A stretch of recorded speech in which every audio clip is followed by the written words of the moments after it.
Bravo Dembaba. Bravo d'avoir fait arrêter un match après des accusations graves de racisme. Bravo d'avoir mené cette action coup de poing.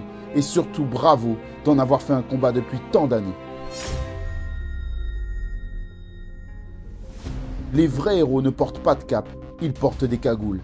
Le quatrième arbitre du PSG, Başakşehir, a tenu des propos racistes à l'encontre de l'entraîneur adjoint du club turc, Pierre Webo, avant que l'arbitre central n'expulse Webo.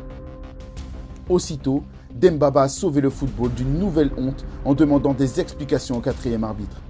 En parlant d'un joueur blanc, tu dis ce gars et non ce gars blanc. Donc pourquoi tu dis ce gars noir pour parler d'un joueur noir ? Il a ensuite pris l'initiative de faire rentrer ses coéquipiers au vestiaire pour interrompre le match. Ils l'ont tous rejoint, même les joueurs du PSG. On ne reprend pas tant que le quatrième arbitre est toujours sur le terrain. S'il a dit ça, il doit sortir. On ne tolère pas un arbitre comme ça. Les joueurs ont fait arrêter le match jusqu'au lendemain. Une action coup de poing exceptionnelle.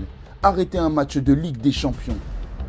Mais Dembaba est depuis longtemps engagé contre le racisme. Cet arbitre, il s'est trompé de match pour faire sa dinguerie. Il est tombé sur le Malcolm X du game. Dembaba est le Malcolm X du football, oui. Mais d'où lui vient une telle force ? Né en France de parents sénégalais, Ba ne vient pas d'un milieu aisé. Il grandit au Havre, mais déménage en banlieue parisienne à 16 ans, où les injustices et la violence sociale font souvent partie du décor. Injustices qui l'ont souvent révolté.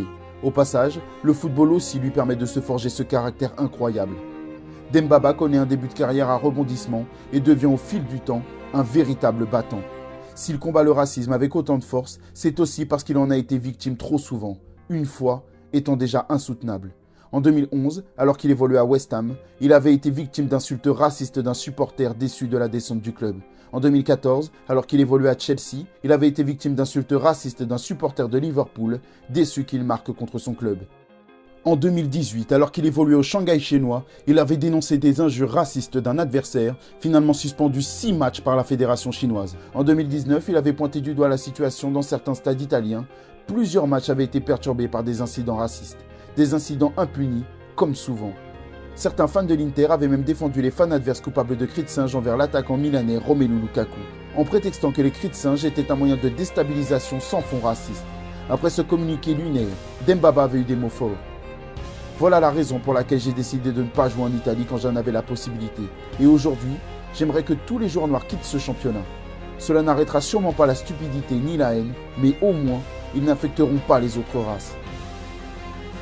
Ba a trop connu le racisme pour laisser passer l'incident survenu à Paris.